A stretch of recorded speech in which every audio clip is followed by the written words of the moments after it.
What up, YouTube? Throttle Hobby here. It's another Kawasaki video. So last time we got it running, and I was excited. I just left everything the way it was, just happy that it ran.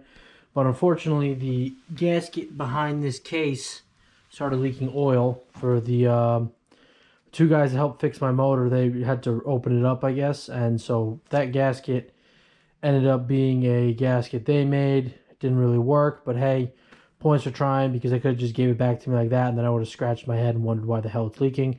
So we got the genuine part here, and let's install this part in there. So I'm going to take all this crap off, flip it on its side, grab the right key, and we'll go from there. Alright, cool. So I replaced the 4 main bolts on this cover. Well, this one's stuck in between the... Oh, maybe not. Hold on. Yay, it's out. Okay, cool. So I replaced 4 of these. These are 10 millimeters. There's 2 of them I had. There's one right there and one right down here. They're 8 millimeters. I replaced the main arm, shifter arm. That's a 10 millimeter right there. And then these 4 bolts, I have to pull the shaft out. It's 12 millimeters. So I'm going to try to get that pulled out, and then we'll pop that off and see what's up. Alright, so I tried taking the shaft out. I caught some of the fluid so I could put it back in. But the shaft don't really come out that easy. But as I'm looking at it, this part's separated. This should just come out. What I think is happening is the front part of this is getting lodged up against this cover. So I'm going to take this cover off, and then hopefully get that one off, and then we'll go from there again. And hopefully I could sustain this gasket. 2 hours later. Okay, so I was able to get the gasket on, and I'll show you how I did that.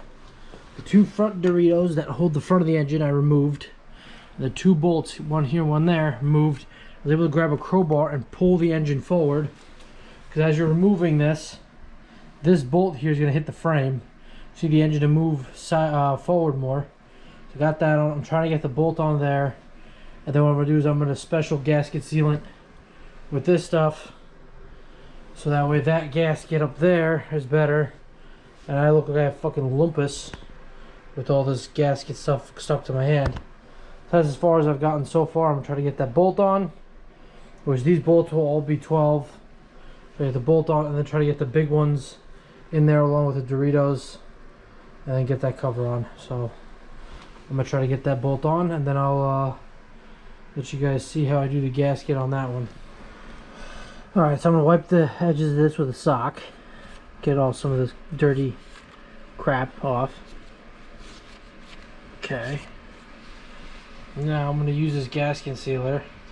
So I'm going to have to use 2 hands. I'm just going to slather it on. Let me actually see if I can take it over one. I can. Okay. So I'm just going to have to be really careful with how much I use before any more of this crap falls on my hands. So, your gasket sealer, we're just going to paint the outside like this so the gasket has something better to stick on, and so none of the oil falls out of it. Just kind of paint it. Do a little Picasso here. I might as well just do this once and right. So I don't think I ever want to do that again. That was a pain in the ass. Eventually. So the gasket was green, but now it's brown. I put a healthy coating gasket cleaner on there. So I'm going to put that cover on that. Alright, well, the gasket's in. Tried to start it yesterday. It's the next day. And then, you know, why no spark? Well, some of these connections really do suck. So now I'm going to have to go out and get wire crimpers and get some better connections. So let's do that. Try to get it started, get the rest of it together. Hopefully finish this, because tonight we're heading to the shop to get the Beamer hopefully going and get that back. So let's get it.